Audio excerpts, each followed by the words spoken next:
Welcome to another edition of Continuum program on Fairway Media UG on YouTube and Fairway Media UG on TikTok.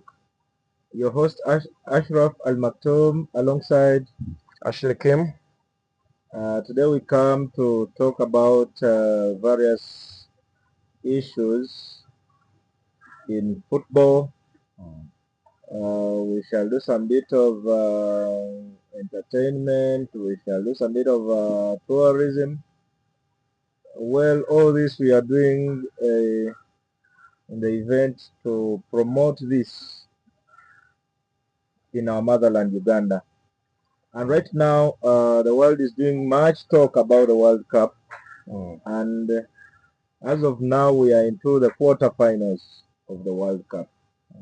A lot has happened, and that's some of what our talk is going to be about. The World Cup, as it stands, we are into the quarterfinals. Yeah. About 2 matches have been played. You should have watched France-Morocco. Yep. How was that game? In France-Morocco, it was a fair game, if I might say. Given that our African teams were knocked out and it was the only team we were left with, and it wasn't that catching, or it wasn't that pulling, much attention to me as a person, because all I wanted was to have our black teams in there. But nevertheless, that's football. It was a fair game, if I might say, though at first we had anticipated that it was not going to be fair, given that it's now like World Cup is a little bit biased. Well, I think your argument comes from the fact that the refereeing team was purely Argentina, and the people in VAR were purely Argentina. Yeah. And what we've seen in the recent matches, how Argentina has become a FIFA team. Yeah, exactly.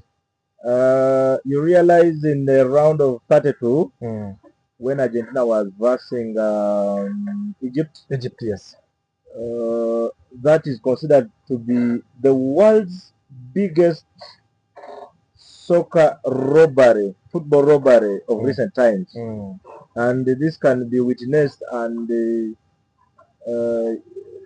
can be witnessed by any football fan with the proper mind. Because you realize that Egypt put up a proper display of actual football and talent. We can't fail to accord Argentina the credit where need be. It has world stars, very good bowlers, very talented. But this time round, they had a very poor game. But given the fact that they had the 12th player, that was the referee. Yes. Whereby they were hit 2-0, 1-0 at halftime. Then when we went into the second half, they conceded another goal. Egypt continued fighting, hoping to win this game. They went ahead and scored another beautiful third goal. But from a minor foul, I should say, that wasn't worth calling for the VAR check or something like that. The third goal was cancelled. You remember? I remember. But then, having cancelled the same goal, in the 79th minute, Argentina scores. Its first goal. Then it goes ahead and stages a battle amidst a lot of contradicting refereeing decisions taken against Egypt in favor of Argentina. Argentina scores another second goal. That wouldn't have been a problem. But where does my problem and center of argument come from? It comes from the fact that Argentina gets the third goal from incidents that were worth revisiting the VAR to ascertain whether this is right. How Mo Salah is fouled in the box, in the penalty box of Argentina. But these people choose to, the referee chooses to ignore and they play on. They go onto a counter, then Argentina scores a third goal.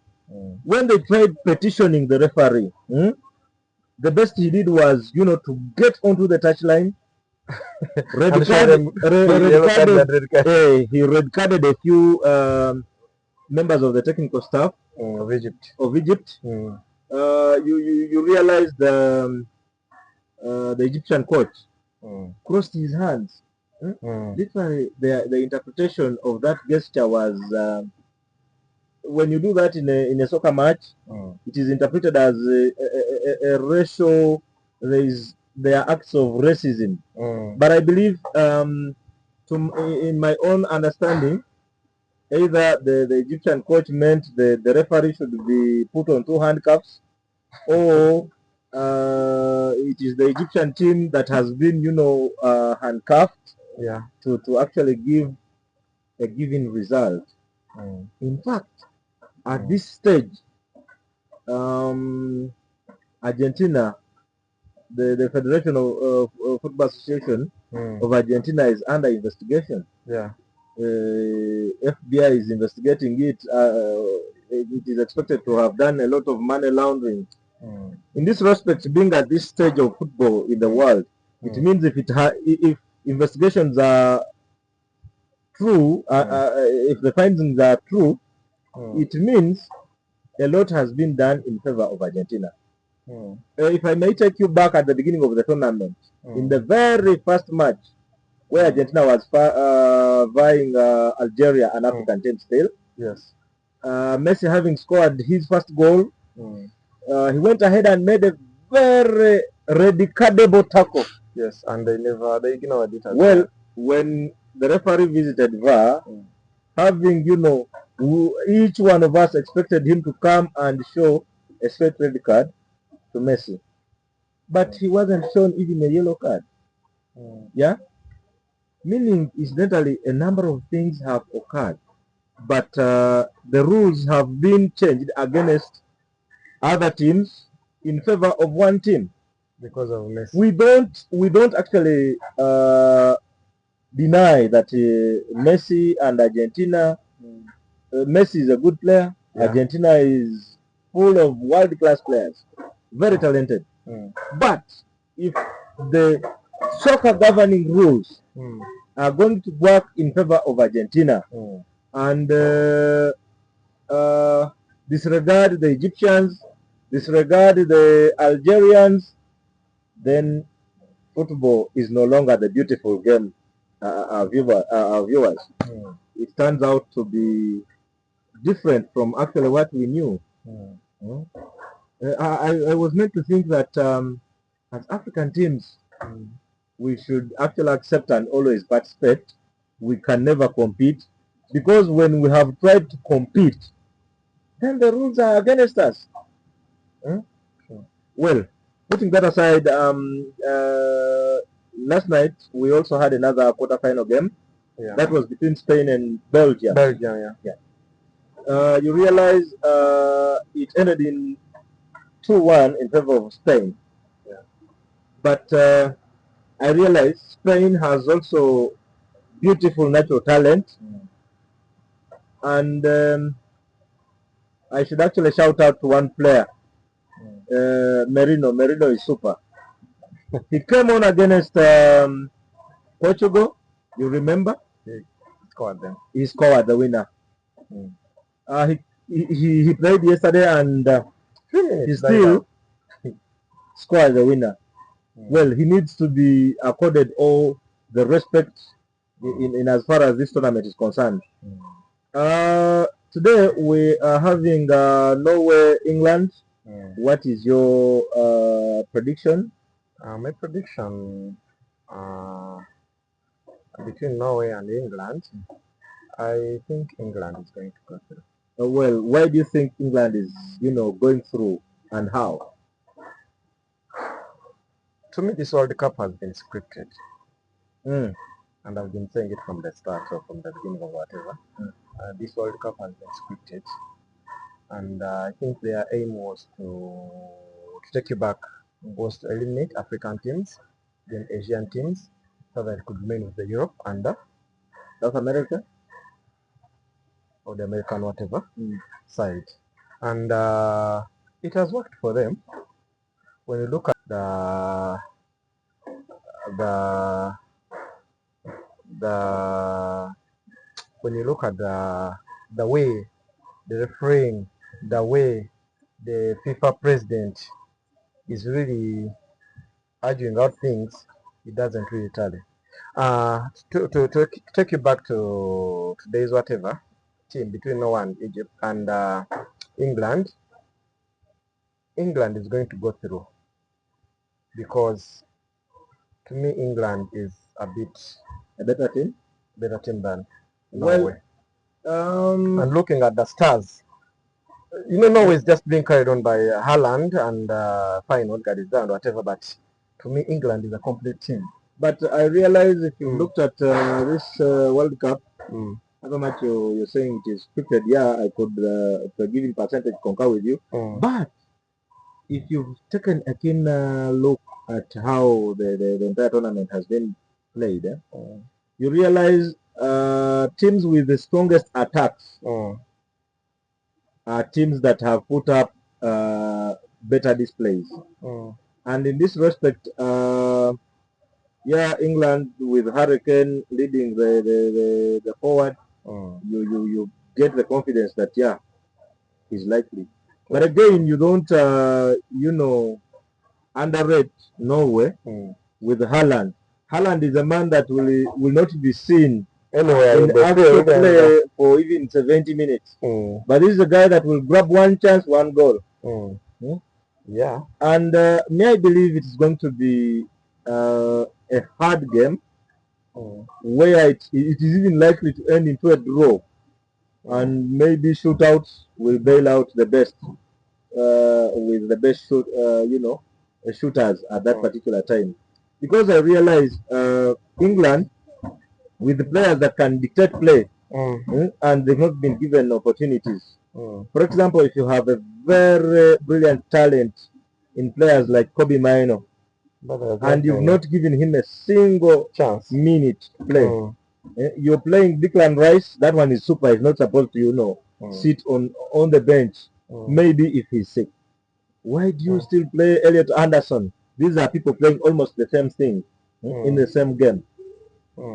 At least have Declan Rice sit, control the game and think.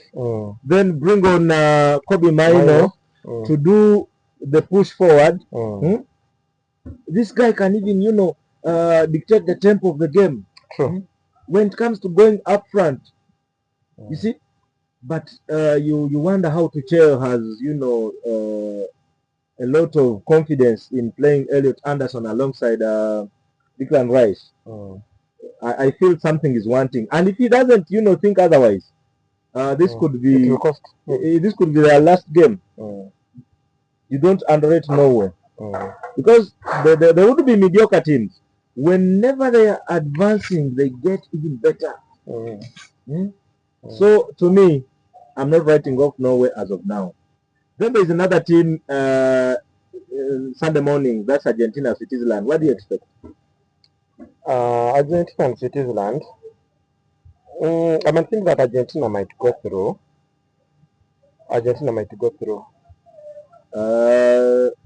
It's going through according to you. It's going. Yes. Are you saying this because of its 12th player? Exactly. Because these guys have been doing everything possible to make sure that what? I think you now get the point why I tell that Messi is a FIFA boy. That's an argument for another day between Messi and Ronaldo. So Messi has been favored all along. Even if actually if we if we take a look at the last World Cup, it was the same thing. You see, and even won it. Even this time round. considering the World Cup, last World Cup, are you looking at an incident where he grabbed the ball? Exactly. So it was anyway, a clear. Anyway, where do we see the beautiful game going? If we continue like this, I think the game is going to be. Oh, we should actually, some nations should leave it at a point whereby players go there to make the money, but when it comes to being decorated, they leave it They to should whoever. forget. Yeah, I realize that with the African teams, but I have a feeling it is also not going to be an easy game. And do you know why all that is happening? You know, it's because of our fake federations around Africa. You see? So people are left with no options, no chance apart from going to. But take a look at the federations in Africa that are working. Egypt. Guys are happy to be home. Yeah. Because of the working what? Conditions. Even Morocco. Actually, Morocco reached an extent of going to each and every country to pick their players. Come back home. You realize that most of the players playing for Morocco have played for certain European teams under 17, under 21, you know. But these guys sat down and said, let us get our guys, you know. The other day, was it Van der Vaart? Was it Van der Vaart? Yeah. I'm forgetting the Dutch player. That was when Morocco was going to verse Netherlands. Exactly. He came out and made a statement that no worries, don't worry about Morocco because they are mediocre players. They are mediocre players that failed to make it to the Netherlands national team are the ones that are going to play for Morocco against Netherlands. Do you know why? But I got so impressed by the players that were referred to as mediocres when they hit and humiliated Netherlands out of the tournament. Exactly. For me, that was a plus for Morocco. So it's until we make our federation do their work or come out to do proper work, then we shall really ignore the European, spirit and the likes. But if you don't do that, our players have no option. Take a look. Even our local, teams here. If you get a chance of going abroad, trust me, you'll grab the chance. Absolutely. Because there is no money here. Absolutely. Many players, a lot of talent, have gone to West because of that. At times I call it stupid way of doing things, you know? I don't know what, that's why even those, I remember sometime Trump really abused us. And it was, it was due. It was, and at times, I don't know how many years it's going to take us to make sure that we do the right things and we have the capacity. But because of corruption, because of, But I realize when you talk about corruption, I realize it is one thing that has killed all entities world over. In fact, but it is worse even in football, where we thought things were okay, this World Cup is telling us another different story. True. Well, a lot can be said, a lot shall be said, a lot of analysts will say a lot, but we pray that this advocacy creates room for a better tomorrow. Let football remain the beautiful game as it has always referred to. But otherwise, if it is not done, it means the game is at stake. It's going to create a lot of hatred. And as I speak right now, a number of football realists, are coming out. Yes, against Argentina, and to me they are 150% correct. True. Well, let's go into the transfer window. You realize we are off season, we are into the World Cup, but the transfer window is on. Yeah. a number of transfers have been made internationally, and to mention Tottenham Hotspurs, having survived relegation. Oh, It's made a lot of I would say, if not panic buys, it might revitalize itself. For example, you realize it went for Tonali, grabbed his signature at relatively bigger, bigger transfer fee. Because originally Tonali had attracted interest from Manchester City, Manchester United, and you see, when these clubs come up to show interest in a player, the only way to grab is to add on your. So when you hike, and Arsenal also actually wanted Tonali. Yeah, exactly. But it couldn't fall for Tonali's wage bill. He actually was asking for 275,000 pounds. Well, Arsenal didn't fall for that. He chose to go to Spurs. I'm yet to establish how much Spurs will be, giving him. But I feel it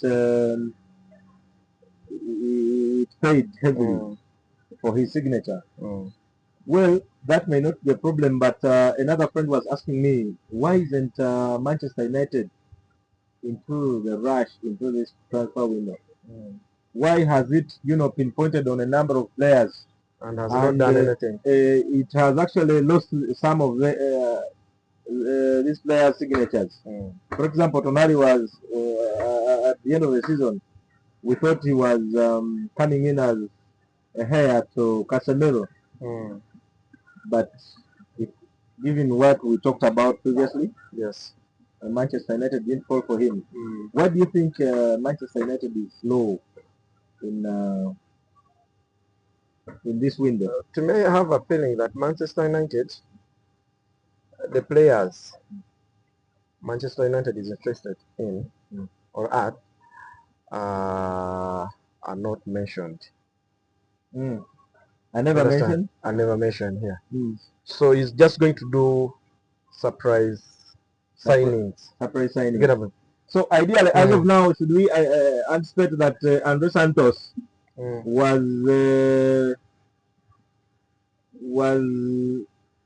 a primary interest for Manchester United, because Andre Santos has completed his medical about yesterday but one to Manchester United. Yes. And once players have completed medical, that is almost a done deal. Exactly. So by anticipation, should we have a feeling that they're doing work United is now hoodwinking the rest of the teams, such that they fall for different players as it brings in different players?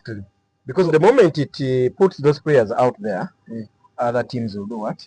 Some other teams just wait for those big clubs to mention players, then they go for snatch. Given the fact that some club wants such a player and the other player, they have a feeling that those players are good. Yeah. So what they do things under cover. And so, you see, many signings are going to come in at the end of the. So United, the same United is also interested into getting Manu Kone's signature. This French boy. Yeah. How do you rate Kone? Kone is okay. It's very okay. Me, I and realize, when you look at and what he has put out there, I feel. So United should go ahead and grab Kone. I have a feeling. The display he put up against Morocco was super. Exactly. And I feel if that addition is made onto the midfield, you're sure you're going to dictate games. Sure. So, and given his age, 25 years, that would be a very sweet then the other thing, what is your say? What is your take on the Vini coming to Arsenal? Will it be a good deal? Vini, yeah, Arsenal is interested in Vinicius Junior, Morgan Rogers, and a number of other players. Bradley Bacola. But Vini would be a very good player. True. But the question is he willing himself? Because I realize one thing that has affected these big European clubs, especially the Premier League clubs, is player willingness, players' love to actually play for these teams. You realize when a player doesn't really feel like he's home, you never get the best out of this player. And I believe Vini is a very good fighter, very hardworking, work rate is super, very talented. I believe it would be a good deal for Arsenal. Yes. But you can't bring on these two. If you sign Vini, then you let Morgan Rogers go to another team. Because if you brought all of them on, they all want to start. Yes. Where do you start them? I realize of late I heard Trossard is leaving Arsenal. Yes. Well, Arsenal needs to think otherwise because Trossard has been one of their best players, especially when he's just brought on. He'll come on and change games. So you need to bring a player who is of the same make or even better. That's why if there is going to is better there. Well, if at all Madrid is willing to sell. And when you look at the fight between Vini and Mbappe, you know Mbappe likes playing from 11. You get the point? You realize and Vini is also the same. But you'll ask yourself, is Mourinho willing to let one of these two go? That's another question. Because you realize these two players all have the character Mourinho has always wanted in a player. So, but if Madrid is willing to let go, then Arsenal should snatch. That would be he's a player that will really torment teams. You can't leave him go without doing anything. That's totally Arsenal is willing to pay his wage. There's another young talent. I don't know whether you took interest in watching him play. Ayub Bouadi, this younger Moroccan. The midfielder. Yeah. Bouadi is a very talented player. If you watch the first half of Morocco France, you remember? I remember. Yeah. There is a way he tried, playing in the midfield. Sure. The one touch, the interceptions. Exactly. You realize that the 360 at 18 years, if he's doing this. Yeah. And I realize the previous window in the summer. Yeah. The previous summer, Arsenal tried. Yeah. It went out there and went with it 60 million euros, and they refused to let him go. It means he has been looked at as a prospective world class midfielder, and indeed, because at the biggest stage in the world football, that is the World Cup, you saw how he displayed. Yes. You will remember the game he staged between Brazil. Exactly. The way he he made the Casemiros nobody vanish. The Guimares were not there. True. That is of this young boy. Exactly. Meaning, and he has attracted a lot of interest from Arsenal, Manchester United, PSG, Bayern Munich. And his price tag has high. Yeah. Liverpool is also into the same race, but he's kept his profile low, and I realize I think after the World Cup, Morocco having exited, maybe in the near future we can be in position to tell where he will be playing. But he's worth watching. Sure. Yeah. Then Bruno Guimares to Arsenal. It's a good deal. It's a good deal. It's a good deal. Who does he replace in the midfield? We are looking. We have a solid midfield per se. But we should also look at the time when we have injuries and the likes. Get a point? Someone might be out for a while. So ideally, it's a good deal for Arsenal to reinforce its midfield. Exactly. And I realize Guimaraes has told Newcastle he wants to join Arsenal. Exactly. Whereas Newcastle says he's not for sale. And when the player is willing to go, trust me, he'll do everything. So you remember when I told you that it is always important to sign a player that really wants to play for the club. Exactly, because that's the love and comes with it. Have you realized that Arsenal wants to offload some stars? For example, Alessandro Trossard, yes. Martinelli is also on his exit go. True. And others. Exactly. So do you think these the Guimaraes would get some space? True, they'll do, and they'll do good work. I have a feeling. Okay. Then how about Granit Xhaka to Chelsea? Trust me, that's a good deal. Because when you look at Grant, given the fact that he was at Leverkusen, yes, and the same coach, Xabi Alonso, exactly, used him, he knows exactly what he wants. Ideally, and he will fit into his playing style. Sunderland paid about 17 million pounds. Exactly. And the unfortunate bit is Chelsea wants only to pay 8. That is where Sunderland says no. He's not for sale. Though personal terms between Granit Xhaka's agents and Chelsea are done, but Sunderland hasn't really agreed to sell.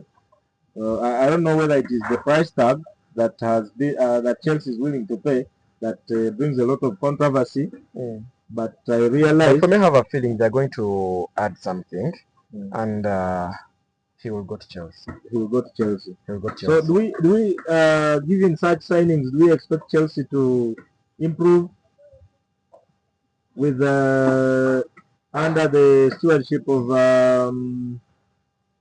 Xabi Alonso? I have a feeling it's going to, because when you look at Alonso and the way he does his things, Chelsea is going to be among the competing teams. Well, then that pushes me to question you. What do you think failed Alonso at Madrid? I think if you don't have full authority over a club, or over the signings, or over the players, some players are superior, and you are the coach. Trust me, you're going to fail at that. You know. So, do we think he was overridden by those top players? By top players. Yes, because he would not actually put up or put out his authority. You understand? He wants to do this, the club wants this. You understand? He wants to do this, the club wants this. He wants to do this, the players want this. So when you look at that, trust me, you cannot. What do you think of a player called Emmanuel Mbemba from PSG joining Arsenal ahead of what do you think? Emmanuel Mbemba joining Arsenal, and yet he wants to his Arsenal is interested in Mbemba, but also Bournemouth is interested in Emmanuel Mbemba. Where do you think he would fit best? It will depend now on the personal where does he want to go. You understand? Well, of course now if it is Arsenal and Bournemouth, you would choose Arsenal? He would choose Arsenal, but in a personal assertion, a player of Mbemba's caliber from PSG to Arsenal, and he's not been a regular player in PSG. Yeah, I think he would opt for Bournemouth for a season or two, it would actually the performance he would have put up in those 2 seasons would actually get him a best destination. There is a way of not playing because of many stars, or because you know that a player can be good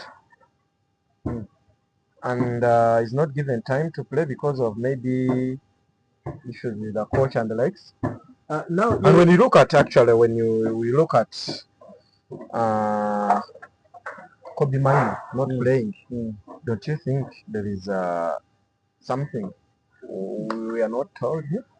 well, that could be between him and the coach. You never know. So you know he's a good player, but he's not playing. So it might another also happen thing, the other side. Another thing, you remember the days of Michael Lise while he was still in the Premier League. Yes, at Crystal Palace. Yeah. He was a super talent. Though he was underrated by our own Premier League clubs. Even when chance came and he would join one of them, the asking price from Palace was not given by these clubs because they thought maybe he was not worth. But right now, Madrid is ready to pay more than 250 million euros. That is close to 200 million pounds. But Bayern Munich is saying he's not for sale. Yes. You realize, but these Premier League clubs, about 3-4 seasons ago, would have grabbed him at not more than 55 million pounds, but they refused. Exactly. So I wonder whether there is a problem with some of the scouting team scouts. At times it comes with underestimating or underrating players. Get a point. When a player is there, you can't see his work. But if someone goes, then you see what? You get a point? Yeah. So you don't know how important something is until it has escaped from you. That's because, hey, which was good like this. And by the time you want to grab it back, it comes at a cost. Well, Arsenal still is onto a pursuit to actually get a proper placement for replacement for Trossard. And it is still, having high hopes in Bradley Barcola, the Frenchman. Do you think if it doesn't get a chance to sign Vinny, to sign who else besides Vinny? Morgan Rogers. Rogers, yes. Then do you think Barcola is a nice replacement? It could be a nice replacement. I have a feeling it could be a nice replacement. But if at all they don't get those, they should not let him go. Because at least I have a feeling we still have like a 1 or 2 seasons. Yeah. Given his age and likes. You know, at times when you're growing and you kind of the older you get, the better. And when it comes to football, their thinking is not like that. The older you get, the less you do what? The less the performance. Exactly. So that might take. So I guess for the meantime, that was that as far the international football is concerned. Do we now zero down to our local Actually, football? before we go to the local sport, yes or no? Or you give me one answer. Do you think Argentina is going through the finals? The finals? No. Which team do you think is going to lift the World Cup? I see France. France. I see France taking the day. Because when you look at France, I believe in this tournament it is the most complete team. It's the most complete team. So it will be a robbed tournament if it doesn't go through. That's that. Okay. So this marks the end of our sports segment, international. Let's now go to our local sport. Local sport. Thank you.